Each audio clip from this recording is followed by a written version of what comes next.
Eu acho que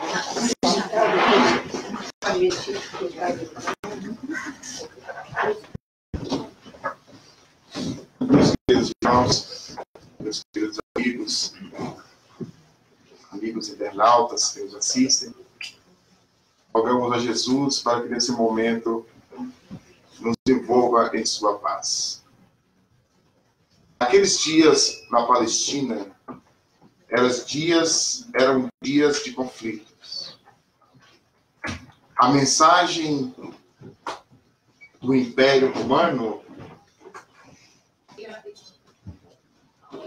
trazia para a criatura humana a mensagem da posse, do poder, do desfrutar das coisas materiais, usufruir o máximo do corpo físico, das sensações do corpo físico. Do outro lado, tínhamos também a mensagem de Jerusalém, dos altos de Jerusalém. O Sinédrio trazia a mensagem do olho por olho, dente por dente. A mensagem que queria escravizar o pensamento das criaturas da época. A intelectualidade dos fariseus que estudavam o Velho Testamento de trás para frente, de frente para trás. Impunha as suas interpretações no pensamento daquelas criaturas ignorantes da época. E em meio a essas duas mensagens pessimistas, negativas, sem esperança, surge uma mensagem diferente. Era um homem diferente. Era um homem ímpar, que trazia a mensagem da esperança. Ele veio nos dizer que nós não somos daqui. Ele veio trazer novamente a esperança aos espíritos daquela época. Ele devolvia a visão aos cegos. Fazia com que os paralíticos, coxos, aleijados, caminhassem, sob o impulso da sua voz. Ele expulsava espíritos imundos ao comando da sua voz de amor. Ele doutrinou, ele amou e nos deixou uma mensagem imperecível. A mensagem do Cristo. A principal mensagem do Cristo, que estão em três coisas distintas. A primeira, o desapego. Jesus veio mostrar-nos que nós não somos corpos físicos. Ele veio nos trazer, veio nos relembrar que o que nós precisamos é de coisas espirituais. São de coisas espirituais. Veio dizer, aonde está o vosso coração, aí está o vosso tesouro. O nosso tesouro, o tesouro espiritual que Jesus veio nos trazer. Naquela época, os judeus esperavam o Messias que viesse com cavalos alados, que viesse com um exército de anjos para poder tirar os hebreus do jugo dos romanos, da mão dos romanos, do Império Romano. Mas ele chega, afirma Emmanuel no livro A Caminho da Luz.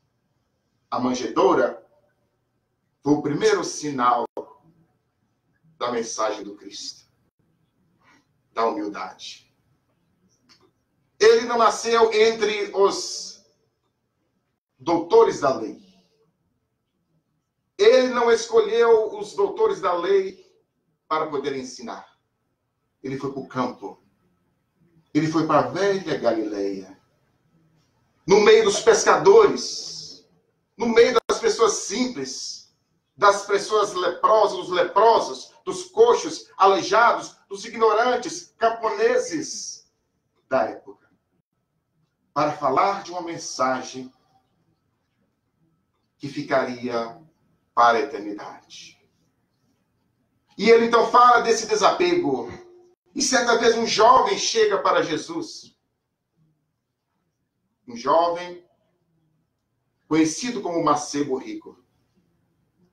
Ele busca Jesus e pergunta a Jesus: o que fazer para conquistar a vida eterna?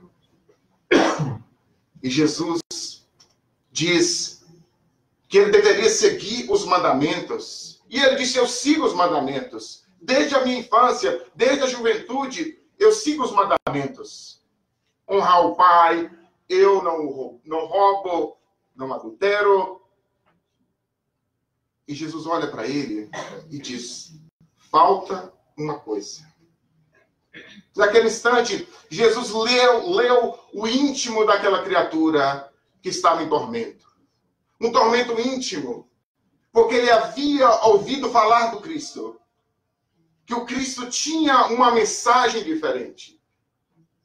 Ele sabia teoricamente como chegar no céu. Ele sabia teoricamente como adentrar dentro de si mesmo. Como ser uma pessoa melhor. Ele sabia teoricamente. Mas na prática viva ainda não havia aplicado. Jesus observa aquilo, olha para aquele homem e vai direto na sua ferida, sem apertar, mas para instruir. E diz: falta uma coisa. Falta uma coisa. O jovem espera. O que falta? O que falta? Vá, vende tudo que tens, dá aos pobres e volta e vem ter comigo. O jovem olha para Jesus e se entristece, porque tinha muitos bens. Era um homem muito rico, afirma os espíritos que vão escrever sobre o jovem Macebo. Era um homem muito rico. E naquele instante a riqueza sacudiu. A riqueza do mundo falou mais alto. Os bens do mundo falou mais alto. Ele disse: Senhor, amanhã. E Jesus disse: é hoje. Ele fala: amanhã. Amanhã eu volto. É hoje. E o jovem se foi. E Jesus disse uma frase que até hoje nós não entendemos muito bem. É mais fácil um camelo passar no fundo de uma agulha do que um rico entrar no reino dos céus. O que Jesus queria dizer com essas palavras? Que ter bens materiais é algo ruim? É isso que Jesus queria falar para nós naquele momento? Não. E a doutrina espírita vem nos explicar que não é ter as posses que nos faz sermos pessoas desequilibradas, infelizes. É quando as posses nos possuem. Onde está a nossa mente quando nós temos as posses? Qual é o movimento da nossa mente quando nós temos as posses? Ou não temos as posses? Porque muitas vezes o que acontece? Aquele que tem muitas posses tem medo de perder aquelas posses que tem.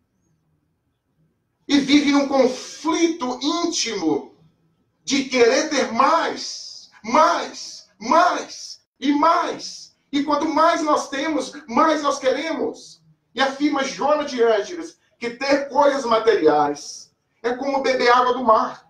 Quanto mais se bebe, mais sede nós sentimos, porque a água é salgada. E quanto mais bens materiais nós vamos tendo, mais nós vamos ficando frágeis. Mais a nossa cabeça vai ficando na terra. Porque nós não sabemos administrar as coisas que estão administrando a nossa vida. Qual o nosso tempo que nós temos para as coisas espirituais? Isso que Jesus quer dizer. Não é ser rico que é o mal, é ser avarento. Porque afirma os espíritos que a riqueza é uma possibilidade de nós crescermos espiritualmente. É um meio de nós crescermos espiritualmente. Com a riqueza se vê a evolução social. Imagina se todos os países fossem como a África, como o Haiti, como é que surgia a tecnologia? Como é que nós chegaríamos à Lua, a Marte? As várias invenções que nós temos, os carros luxuosos que nós temos hoje, que nós entramos no carro, que tem o Healy, que é aquecimento, que tem ar-condicionado. Como é que nós chegaríamos a toda essa evolução tecnológica do Facebook? Imagina a criatura humana sem o Facebook hoje. Ia ter morte e suicídio quase todos os dias de depressão sem as redes sociais. Então o dinheiro serve para isso. Com o dinheiro, nós vamos criando essas coisas. Nós vamos ajudando no avanço tecnológico da Terra. Então não é o dinheiro que é o mal. Não é o dinheiro que é mal. Nós conhecemos pessoas na Terra riquíssimas que produzem mais do que pessoas que se dizem espiritualistas. Que têm altos números na conta, só que sabem controlar esses números. Esses números não controlam a mente. Nós vemos Bill Gates. Nós vemos a esposa do Bill Gates. Os trabalhos sociais que essas pessoas fazem na Terra com dinheiro. Eles sabem como usar isso. Porque não se torna escravo do dinheiro. Mas nós vemos outros irmãos que não têm muito, mas querem mostrar que têm muito. Então não tem condições de comprar um carro novo e vai comprar um carro novo. Para mostrar que tem um carro novo. Porque o vizinho comprou um carro novo. Ele acabou de comprar um de 2019. Espera um pouquinho. Deixa o dele ficar velho. 6 meses para comprar 2020. Será que nós temos o dinheiro para comprar 2020? Compra! Mas fulano comprou uma casa. Ah, eu tenho que comprar a casa também. Sim! Será que eu tenho condições? Será que essa casa, será que a compra dessa casa, a compra desse carro, vai me dar paz íntima? Como é que eu vou ficar intimamente? Será que eu vou dormir bem? Você acordar 3 da manhã e começar a fazer as contas do mortgage que está vindo, e aí depois vem o seguro da casa, e aí depois vem isso, depois vem aquilo. Quem é que dorme bem desse jeito? Pensando assim. Quem procurou isso para nós, gente? Foi o vendedor da casa, foi lá e obrigou a gente a comprar, assinar? Nós somos alguma criança? Não. Nós optamos. Não que nós não vamos comprar uma casa, não vamos ter um carro, não é isso que eu estou falando. Mas a gente tem que ter as nossas condições financeiras. Olhar sinceramente, aonde que eu posso colocar a minha mão para mim poder trabalhar isso? Mas então a gente quer colocar a mão aonde? Que o braço não alcança. E compramos. Então essas coisas que nós vamos adquirindo vão tirando a nossa paz, os nossos momentos. Agora, para pagar essas coisas, eu tenho que trabalhar mais. E aí eu vou perdendo o tempo que eu tenho para lidar comigo mesmo. Com eu, espírito imortal. Agora eu vim sempre 3 vezes por semana, já não dá mais para vir. Eu vou vir 2 vezes, eu vou vir 1 vez. E nós vamos saindo sempre pouco a pouco, porque nós temos que ter coisas materiais. Mas será que esse é o nosso objetivo aqui na Terra? É isso que Jesus quer falar conosco nessa passagem. Qual é o nosso objetivo aqui na Terra? É conseguir coisas materiais? Você já viu alguém carregando no caixão a sua casa? Dentro do caixão, o Lex, o BMW, o Porsche. Alguém já viu? Fica tudo. Fica tudo, meus irmãos. Aqueles bois, tudo na fazenda no Brasil, fica tudo. Você não pode levar os bois, as vacas, a fazenda, a casa em Porto Seguro, vai ficar tudo. Por quê? Os bens que vão conosco são os bens espirituais. Tudo aquilo que a gente não vê, que a gente não toca, que a gente não cheira, é isso que vai conosco. Coisas que nós não queremos ver, que é o pensamento, que é o sentimento, essas coisas que vão conosco. Ao chegar do outro lado, o que vai estar comigo? Os meus pensamentos. Os meus sentimentos. A consciência. Quem trabalha em reunião mediúnica aqui, eu penso que muitos aqui trabalham em reunião mediúnica, sabe o que eu estou falando. Na reunião mediúnica, os espíritos chegam. Espíritos que foram apegados às coisas materiais na Terra. Desencarnam, morrem, mas não desencarnam. Chico falava, fácil é morrer, difícil é desencarnar.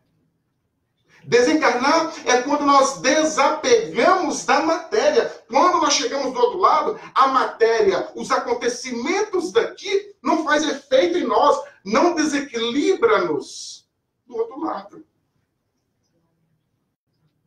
Ao chegar do outro lado, como é que eu estou mentalmente? Como é que eu estou mentalmente? Eu começo a lembrar, meu Deus do céu, quem vai ficar com a minha casa, Senhor? Como é que a minha esposa ficou sozinha na casa? Quem está na minha mente vai ter equilíbrio do outro lado? Os meus filhos, quem vai cuidar dos meus filhos agora? Como é que vai ser na minha vida? E assim os espíritos chegam na reunião mediúnica. Começamos a doutrinar, a conversar com os espíritos. Quem é você para conversar comigo desse jeito? Você sabe quem eu sou? Eu sou o fazendeiro fulano de tal. Primeiro você tem que conversar com o meu secretário para conversar comigo. Eu sou o ex-advogado fulano de tal. Eu sou o ex-político fulano de tal. Quem é você para conversar assim comigo? Ainda não percebeu que está morto? Que está desencarnado? E está do outro lado?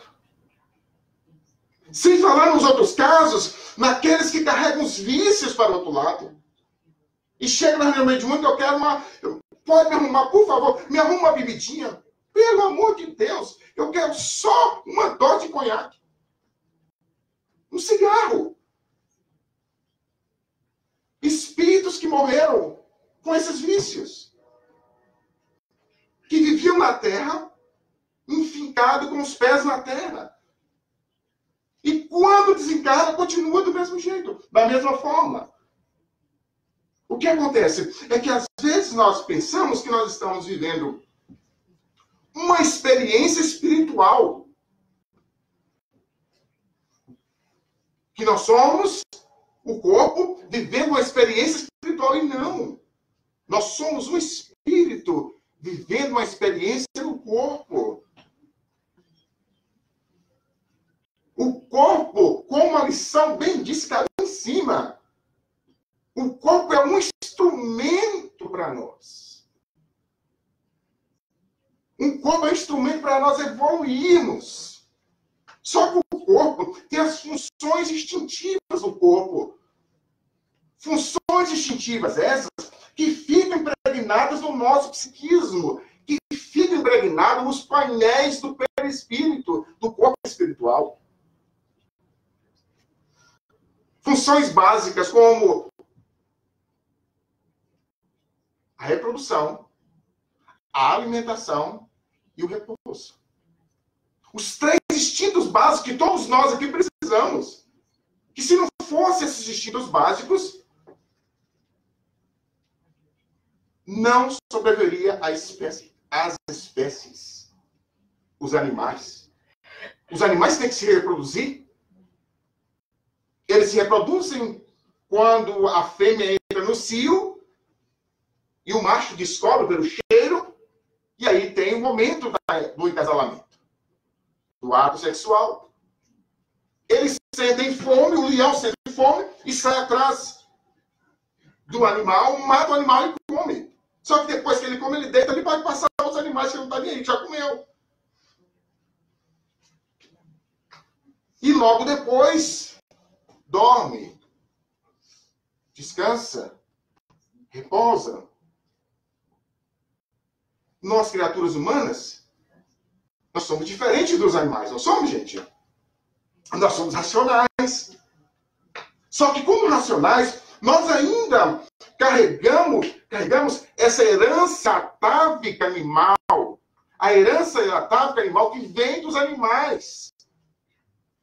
Esses instintos básicos que vêm dos animais ainda persistem no nosso psiquismo, que é totalmente natural para podermos reproduzir, para podermos descansar, para podermos alimentar, sustentar o corpo. Vem a fome. Imagina se não tivesse a fome, como é que seria? Como é que a gente iria comer? A gente sente fome e a gente come. Mas tem uns que comem sem sentir fome. Que já é diferente, né? Que é aí que nós vamos entrando agora nos abusos. É isso que nós queremos entrar. Os instintos básicos estão aqui. Mas só que quando nós chegamos nos instintos básicos, nós abusamos aqui não, viu, gente? O pessoal dos outros séculos, viu? O pessoal do nosso século. Nós abusamos. E nesse abuso é que nós vemos o excesso e o apego. Então a gente não contenta com um pedacinho de bolo, a gente quer comer o bolo inteiro. E aí depois você vai no médico e fala que você tem que parar de comer açúcar. Porque você está com diabetes. E a gente para. Pouquíssimos param, não é, gente? A gente continua para ver aonde que vai dar. E a gente vai na segunda vez no médico, mas para que você vai perder o braço. Só o dedo, então tá bom. Deixa eu continuar. Só o dedo tá bom. E perde o dedo, para que você vai perder a mão. E nós visitamos um asilo, gente, pessoas que perderam mão, braço, perna, que continuaram no vício do açúcar. No excesso do açúcar. O excesso. O excesso da comida. Nós observamos hoje que as pessoas estão morrendo mais de comer do que as que não estão comendo. As mortes cardíacas, diabéticos. Olhem para vocês o número de pessoas que morrem com problemas cardíacos, com diabetes. No mundo, provocados pelo excesso de comida. O excesso de coisas que não é bom para nós. Tem pessoas que dizem, eu vi numa pesquisa que tomar vinho é bom. Tomar uma taça de vinho por dia é bom. Você morre com o sangue fininho, mas morre com a cirrose. Mas é bom tomar, vamos tomar. E a gente começa tomando aquele copinho de manhã, um copinho à tarde, e no vinho, se nós não temos equilíbrio, nós vamos para quê, gente? Para o excesso.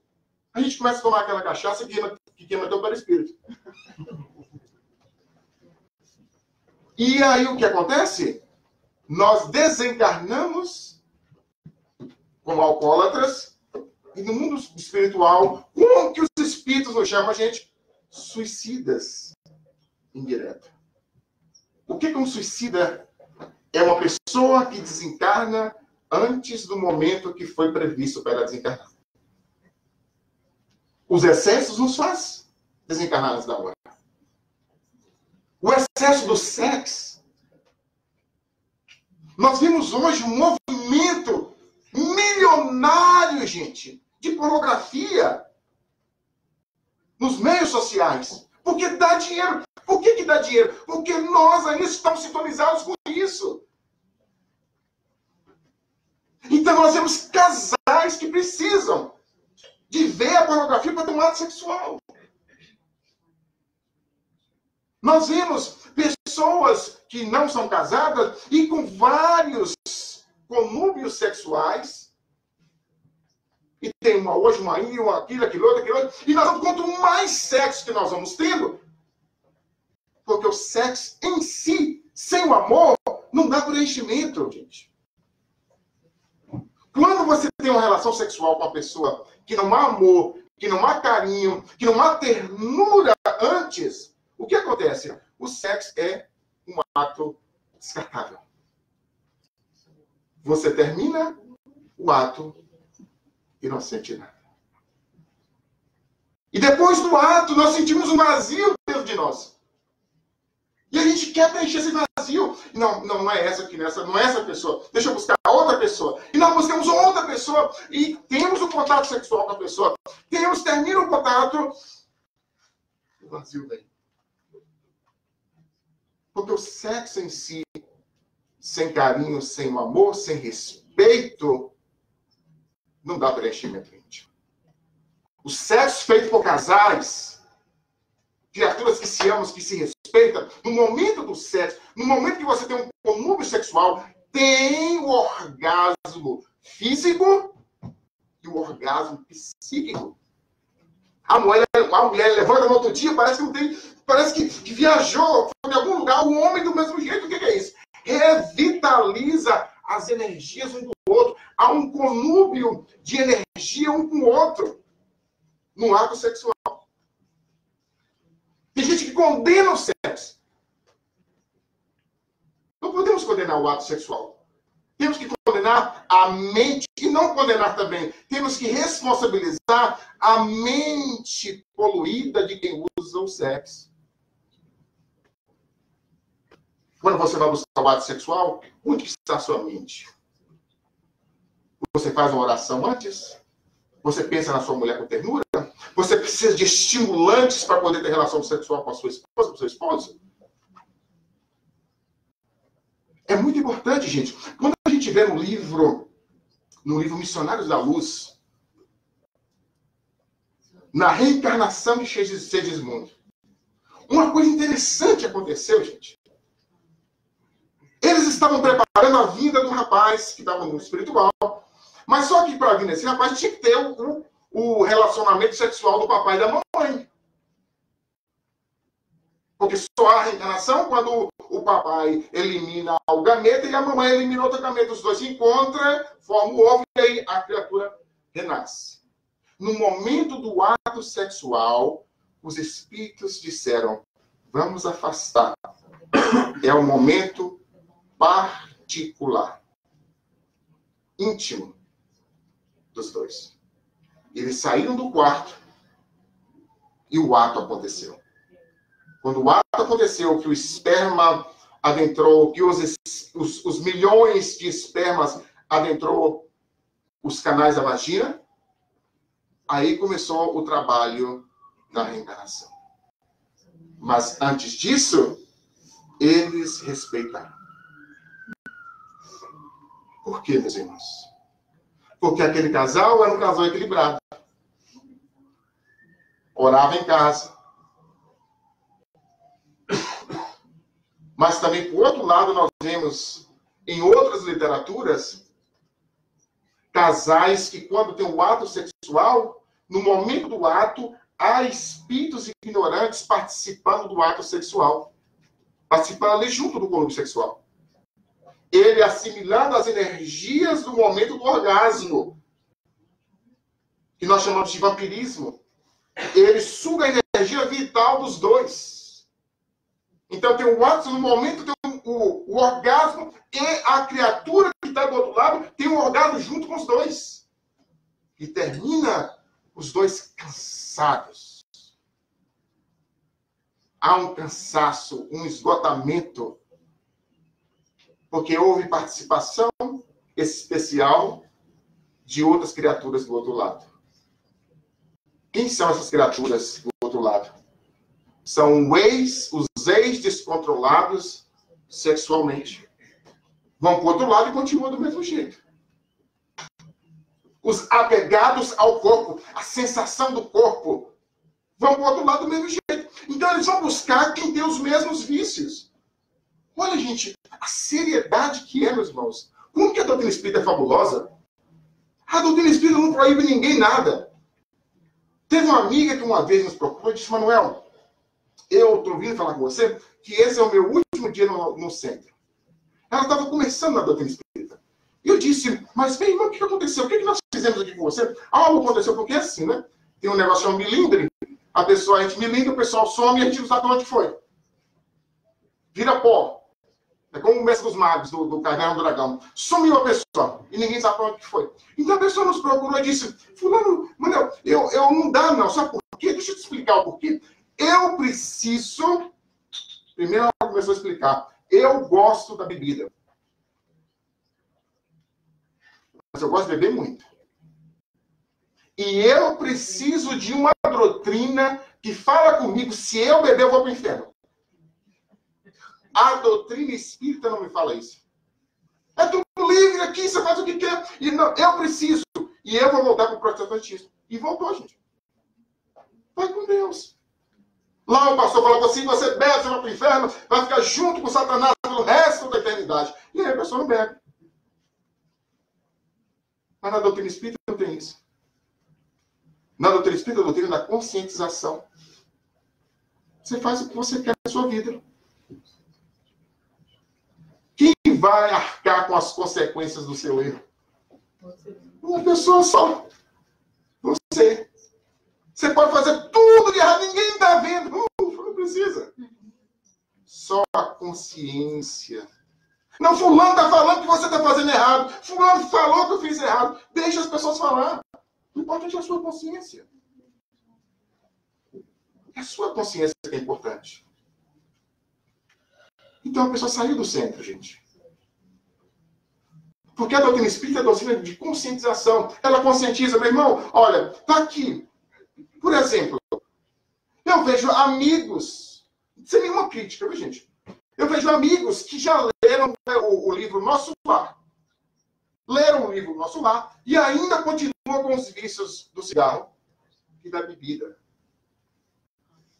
E uma das causas que levou André Luiz para um grau foi a bebida.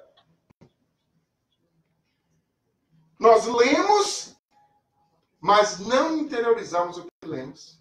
É o jovem Mancebo, ele sabia das leis de cois salteado.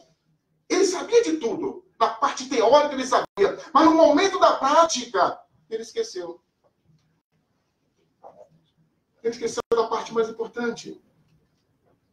Então, quando nós estamos lendo aqueles livros de André Luiz, que vão mostrando pra gente o que acontece do outro lado, nós paremos de pensar, não, isso aqui é pro Hércules.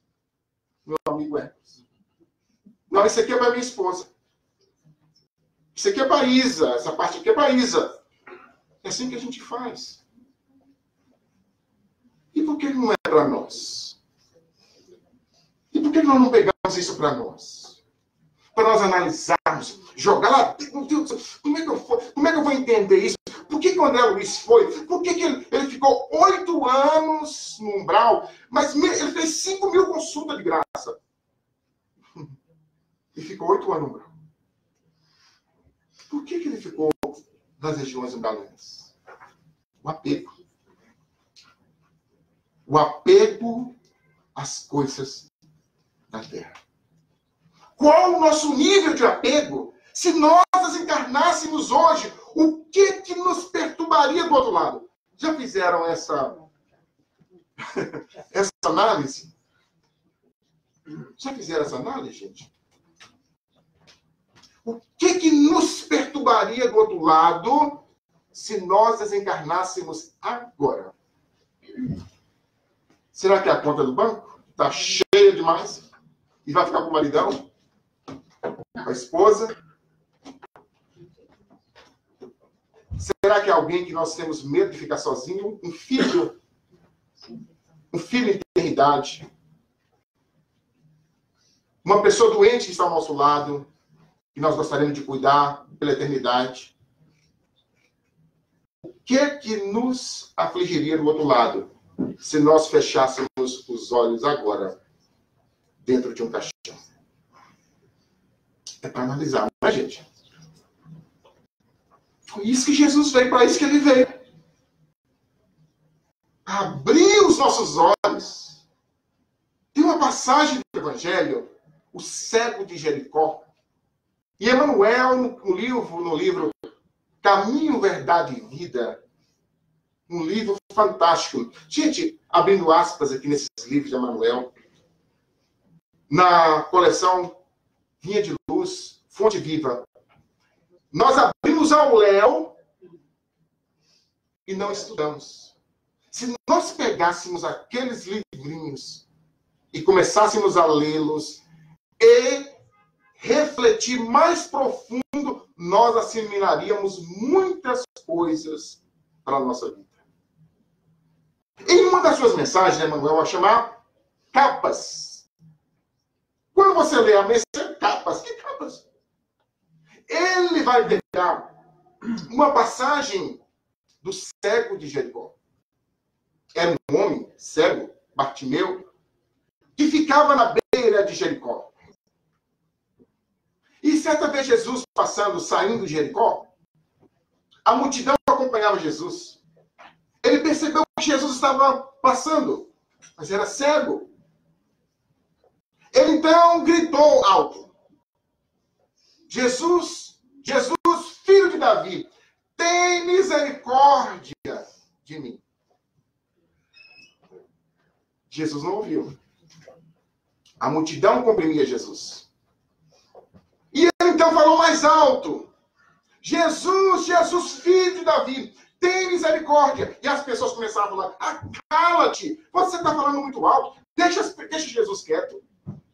Ele não parou. E gritou de novo: Jesus, Jesus, filho de Davi, tem misericórdia de mim. Jesus parou. Ouviu a mensagem, ouviu a voz do irmão e chamou-o para a próxima. Quando ele veio, ele deixou uma capa que lhe protegia do frio, uma capa que ele usava. Afirma alguns estudiosos que era uma capa que era dada até pelos os romanos, que davam essas capas para os que ficavam mendigando pelas ruas. Era como se fosse uma autorização para pedir esmola. Ele deixou a capa de lado e foi ao encontro de Jesus. Quando ele aproxima de Jesus, ele para, Jesus faz uma pergunta: o que tu queres que eu faça? Que pergunta mais doida, né, gente? Um cego que vem até uma pessoa que cura. O que esse cego quer? O que tu queres que eu faça? Que pergunta profunda que Jesus faz. É a pergunta que Jesus faz para a gente quando nós o procuramos. Não é o que você quer de mim. Não, eu quero aquele carro novo. Não é o que você quer de mim. Não, eu quero um aumento no meu trabalho. Desencarne meu patrão. Deporta fulano de tal para mim assumir o cargo dele. E faça isso. E faça. Manuel, o que tu queres que eu faça? E ele continua perguntando: eu gostaria tanto de ter uma casa em Porto Seguro. Me arruma possibilidades para mim trabalhar mais. E Jesus continua perguntando para a gente: o que tu queres que eu faça? É o nosso anjo guardião, na figura de Jesus, que nos pergunta todos os dias: o que tu queres que eu faça contigo? Nós, com os nossos problemas, não, eu quero divorciar. Você me ajuda, eu quero divorciar. A gente vem para o centro e fala: não, agora não, deixa o ano que vem. Meu filho, o que tu queres que eu faça? É assim que a gente faz. Porque nós estamos cegos. E quem é cego não consegue ver. Os nossos anjos guardiões perguntam para a gente poder responder. E nós não respondemos a pergunta que Bartimeu respondeu. O que tu queres que eu faça? Ele diz: vê. Eu quero ver, Senhor. Eu quero ver. Isso é tão profundo, meus irmãos. Ver. O que é ver? Que visão é essa que aquele homem estava pedindo? O que Jesus quer mostrar? Qual é o símbolo da visão da cegueira? Quantos são os que são cegos na terra? Quantos são aqueles que acompanham cegos na terra? Cegos guiam cegos. Porque nós não temos a coragem de falar com Jesus. Eu quero ver. Mas esse falar tem que ser do íntimo. Jesus queria saber dele. O que você quer? Eu quero realmente saber o que você quer. Os anjos guardiões chegam para nós e falam assim, senta aqui comigo. Todos os dias no mundo espiritual, eles pega a gente pelo braço e falam, o que você quer realmente? Fala comigo. Vamos conversar aqui. Tocar. O que você quer? O que nós queremos, meus irmãos? Quando nós saímos dos nossos lares hoje, ninguém saiu do nosso lar hoje pensando assim, eu vou lá no centro, porque eu quero ganhar mais dinheiro. Eu vou lá no centro hoje porque eu quero ter uma casa maior, ter um carro maior. Todos nós saímos do nosso lar porque nós queremos ver algo diferente. Algo que não toca. Algo que os olhos físicos não conseguem ver. Nós queremos ver coisas espirituais. Nós queremos ver a nós mesmos. Estou doido com isso. Nós queremos ver a nós mesmos. As coisas materiais vão tomando conta de nós e nós esquecemos de olhar para nós mesmos. Quantas pessoas nos procuram no atendimento fraterno para conversar de si, porque não consegue conversar consigo mesmo. Perdoar a si mesmo. Começar um novo capítulo na vida. Para assim, agora vamos começar tudo, começar tudo, zerou tudo, vamos começar de agora para frente. Olhar para você no espelho e dizer, que coisa mais fofinha, maravilhosa que sou eu, olhar. Olhar no espelho e dizer, nossa, mas como que eu sou tão inteligente? É assim que a gente fala. Nossa, meu Deus, como eu sou tão abençoado. Eu tenho um corpo físico, eu tenho olhos, eu tenho mãos, eu tenho pés. Eu tenho algumas contas no banco para pagar. Eu tenho sanidade mental. Pensa o que é isso, meus irmãos.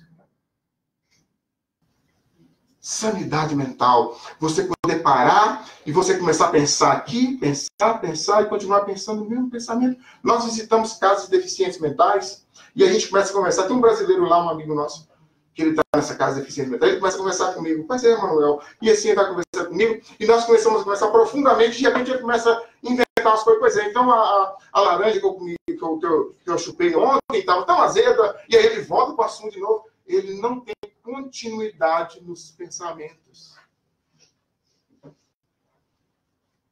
Ele vai fazer oração, parece que é outro que está fazendo oração.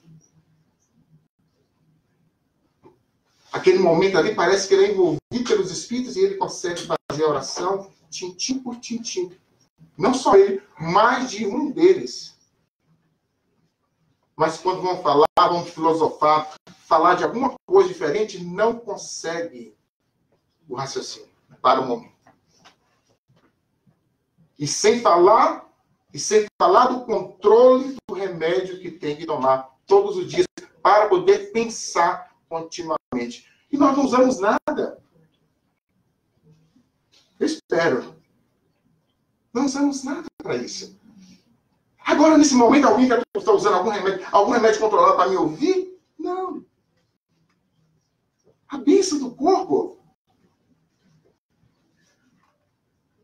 Senhor, o que tu queres que eu faça? Vê. Eu quero ver, olhar para dentro. Quem olha para fora está cego. Quem olha para dentro consegue ver tudo. Quem olha para dentro domina fora. Quem só olha para fora não consegue dominar dentro. Quem só olha para fora vive perturbado intimamente. Porque nunca está satisfeito com aquilo que tem. Quem olha para dentro entende. Eu sou o espírito imortal. O que um espírito imortal precisa para poder viver? Que fantástico, gente. Se a gente pudesse acordar todos os dias, a gente não tem essa habilidade, né? Acordar todo dia de manhã, a gente olhar no espelho disso e falar para a gente mesmo, o que é que eu preciso hoje? Eu, espírito imortal, o que é que eu preciso? A gente olhar para a gente, olha, Senhor, eu estou preparado a qualquer momento, eu posso ir como espiritual, a qualquer momento. Perguntaram, Francisco de Assis estava capinando e perguntaram, se você morrer agora, o que você vai fazer? O que você vai fazer? Continua capinando. O que ele quer dizer? Tanto faz aqui como lá, ele é a mesma pessoa.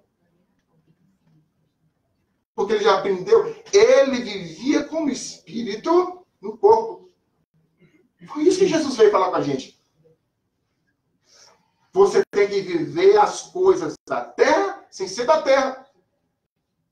Você tem que viver no mundo sem ser do mundo. Porque muitos irmãos pensam que não, que a gente tem que deixar o mundo tudo. Não precisa comprar mais roupa, e aí só uma calça só furada, e aí isso, aquilo, outro. Não pode viver no mundo. Nossa, você comprou essa calça de marca. Não é isso, gente. É que entra agora a humildade e a caridade. As duas asas que nos ajudam a manter o pensamento e o psiquismo lá do outro lado.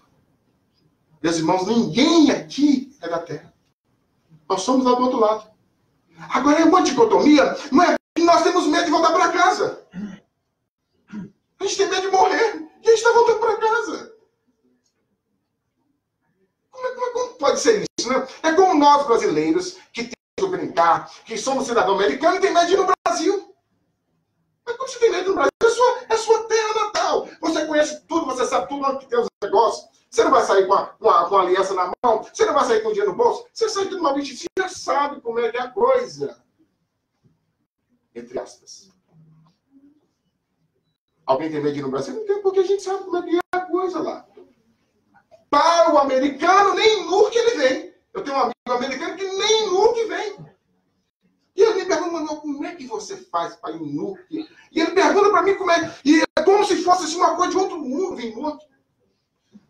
Não, a nossa igreja, tem que falar igreja, quem não sabe o que é centro, tu tem que explicar. Um dia eu tentei explicar o que era reencarnação, e ele falou assim, mas aí você vai volar num gato, num cachorro, e aí eu deixei para lá.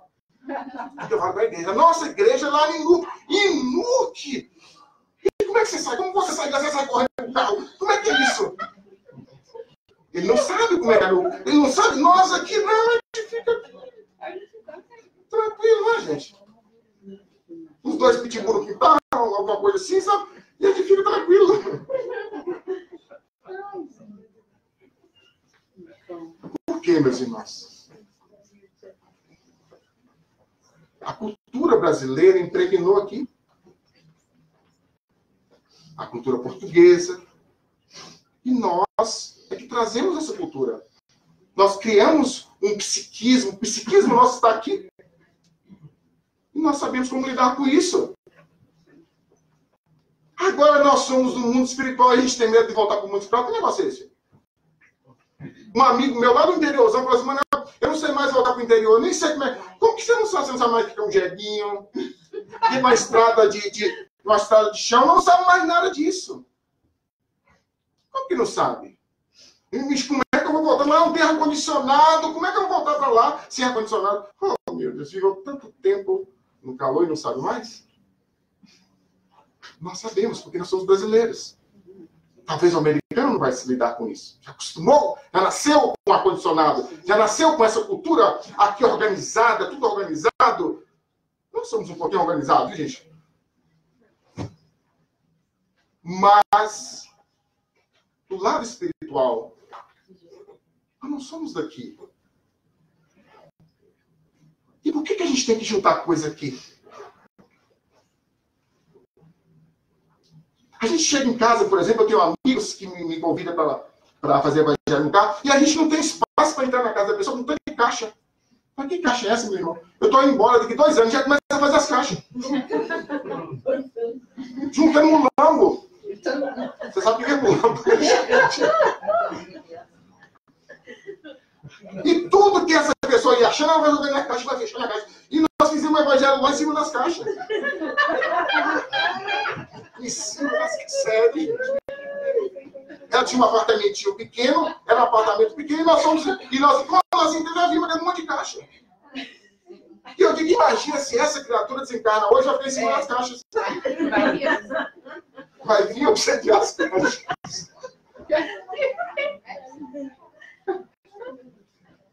E o famoso basement? Ah, vai lá em casa. Quem é que não tem um basement, gente? Lotado de coisa. A gente entra no basement. É hoje que eu vou tirar tudo, a gente olha para aquilo. Não, isso aqui não, agora não. Coloca isso aqui, eu coloco isso aqui, eu coloco isso aqui. E aí volta sentada. Só arruma as coisas. Lá na minha casa, não está gravando isso não, já não pode ouvir isso de divórcio. A minha esposa, ela vai juntando. Depois então, ela falou, mas ela tem que comprar uma casa. E ela comprou uma casa, aquelas casas que colocam fora, e colocamos lá fora uma casa, a casa já está lotada, e o beijo já começou a lotar de novo. Aí ela entra na casa e ela olha assim, aqueles brinquedos da minha filha, que agora tem 18 anos, e ela olha para os brinquedos, mas ela não pode jogar isso fora. Eu falei assim, mas minha querida, tem alguém precisando, nem existe mais os brinquedos, mas não existe mais. Tipo, dá para o museu. Então, vamos soltar isso. Mas não está pegado naquilo. Nossa, tá aqui. Guarda-roupa. Aquela calça que se via, que a gente está esperando se de novo. Não é assim? E nós estamos esperando emagrecer de novo para poder mexer a calça de novo. E a calça fica lá. E por que nós não doamos essa calça? Aí eu doei. Não, eu doei. Depois de 4 anos. Não, eu doei. Por que nós não doamos? A caridade, meus irmãos. A caridade e a humildade são os 2 pontos da mensagem de Jesus. Quando você vê uma pessoa que está vendendo Coca-Cola, qual a roupa que está vestida? A roupa da Pepsi? É assim? Ele chega para vender Coca-Cola com a roupa da Coca-Cola. Imagina a pessoa com a roupa da Coca-Cola chegar num bar e falar assim, me dá aqui uma Pepsi para beber. Mas que negócio é esse? Que vendedor é esse? Ele vende Coca-Cola e está bebendo Pepsi? Nós somos vendedores da mensagem do Cristo. Se nós queremos ser o vendedor do Cristo, nós temos que vestir a camisa da caridade e da humildade. Porque quando uma pessoa olha, mira para a gente e já observa como que é essa pessoa. Se você é igual aos outros, acabou. Não precisa mais. Mas se você é diferente na caridade e na tentativa da humildade, a pessoa vê diferente. Essa pessoa é diferente. O primeiro passo é louco. É verdade. Bobo. E assim por diante. Quando você via Chico Xavier, quando você pensa em Chico Xavier, quem conheceu o Chico Xavier, o que vem na nossa mente? Caridade e humildade. Quando nós pensamos em Gandhi, você pensa em Gandhi, o que vem na cabeça nossa? Caridade e humildade. Eram os vendedores da mensagem do Cristo. Se nós queremos ser vendedores da mensagem do Cristo, nós temos que vestir essa camisa. Gandhi, ele era advogado e a mulher dele também tinha uma história que ele vivia bem e resolveu... Desapegou de tudo. Desapegou de tudo para servir ao Cristo. Eles falam que só o livro Nosso Lar deixaria Chico milionário. Só o livro Nosso Lar. E todos os livros que Chico psicografou diziam que quando ele terminava o livro, ele comprava os livros na biblioteca. Isso é desapego, né, gente? A caridade no sentido profundo que nós estamos falando. Não é sair dando as coisas para todo mundo, isso que é caridade. Não é ir para todos os caras, igual uma barata tonta, sem entender realmente o que é que seja caridade no sentido profundo. Nem se dividar para poder fazer caridade, né? Eu tenho uma irmã que é assim. Mas no sentido profundo da caridade. A caridade, se você chega para uma criança que não tem um lápis, e você pega esse lápis seu e dá para a criança, é mais valioso do que alguém que dá para toda uma escola para se mostrar. Quando nós fazemos o ato do bem, o ato da beneficência, o que vai em nosso coração? Quando nós paramos naquele sinal que aquela criatura está nos pedindo uma esmola, o que vai junto com a esmola? Só o dinheiro ou nós, espíritos imortais? Às vezes, se você deixar o vidro fechado e mandar uma oração sincera, Senhor, abençoa esse nosso irmão querido que está nessa prova difícil. Se você vai no hospital visitar as pessoas, não precisa visitar todas as pessoas, você parar no hospital que você está visitando alguém, um parente, amigo, e orar para os que estão ali. Senhor, abençoa todos os que estão aqui. Ilumina todos os que estão aqui. A caridade real de ver o irmão da casa espírita. O abraço sincero. A necessidade financeira. Nós temos irmãos, às vezes, na casa espírita com necessidade financeira. E nós não observamos isso. Certa vez, uma pessoa na nossa casa, passando por uma dificuldade muito grande financeira, e buscou uma casa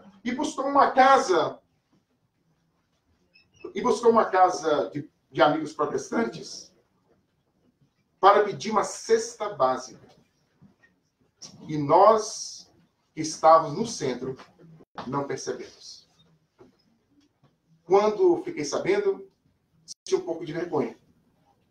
Tentei modificar um pouco, busquei a pessoa, fizemos uma vaquinha, um conjunto de dinheiro e compramos algo para a pessoa. Mas quantas vezes nós não percebemos os olhos das pessoas no centro que estão aflitas mais do que nós? Às vezes nós estamos preocupados tanto com o nosso problema que não queremos ver o outro. E é resolvendo o problema de alguém que nós resolvemos o nosso. Aprendi no atendimento fraterno isso. Estou lá, às vezes, aflito, querendo uma resposta, e chega uma pessoa para me contar, para me pedir ajuda, e aquele momento de pedir ajuda, vem a resposta que eu estava precisando. Quanto mais se doa, mais se recebe. Isso aqui é uma contabilidade diferente. Quanto mais se dá, mais se recebe. Então, meus irmãos, é a mensagem que nós deixamos à noite. Se nós queremos ser os vendedores da mensagem imperecível, amem. Amem o suficiente para que as pessoas possam perceber vocês. Não perceber o fora, o corpo, a aparência, mas perceber a sua vibração, o seu carinho, a sua paz. Em qualquer ambiente, no lar, no banco, no lugar que você vai fazer a unha e o cabelo, no trabalho, nós podemos ser esses mensageiros do amor, da humildade e da caridade. Que assim seja.